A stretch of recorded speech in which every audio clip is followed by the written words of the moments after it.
Regular gray mo ang pinakamahal na linyada ng Redfoot kaysa sa mga Boston. Yes, kasi halos ayaw kong ibenta ito eh. But sometimes may mga tao talaga na gustong-gusto ng gray kasi nakita nila yung performance.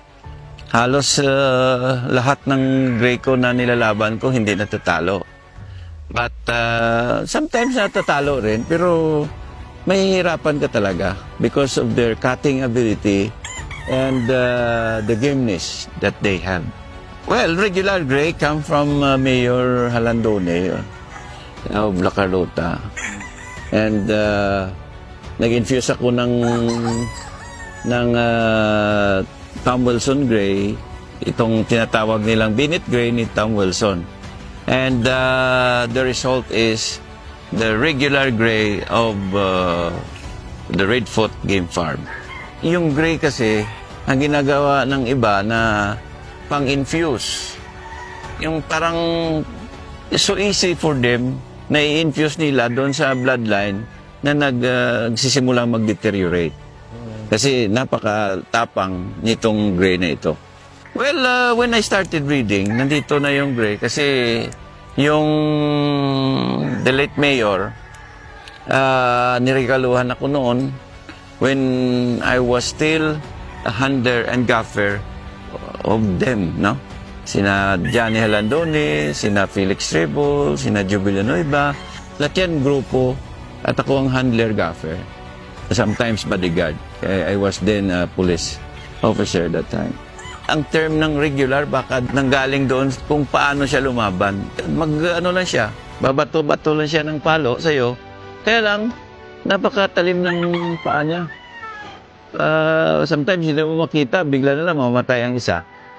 So, dito sa akin, nagpapanalo ito. Pero ang experience ko dito hanggang 9 times winner lang. Na napunta naman yung 9 times winner ko na gray kay Attorney Mendoza. Niregalo ko sa kanya. Ang pinakababa na panalo nila 3 times winner bago sila mamatay. So, pwede mong ibalik-balik. Kaya nga, nung I breed this to the lemons, and parang unbeatable sila. So I stopped breeding them kasi nawawala na yung pangalan ng Boston. So I stopped breeding them and go back to the Boston side, the Boston Lemon. Now, sumikat si Carol Nesmith because of the Boston Roundhead.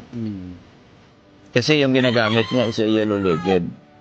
Ang yellow-legged hats. Ang yellow-legged hats, according to them, is a 3/4 Boston, 1/4 brown red.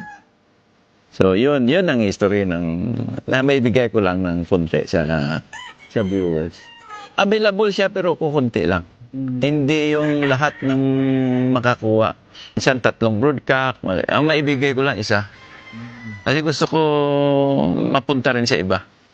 Para balang araw, kilalanin sila si De La Torre sa buong Pilipinas na mayroon palang maayos na regular gray.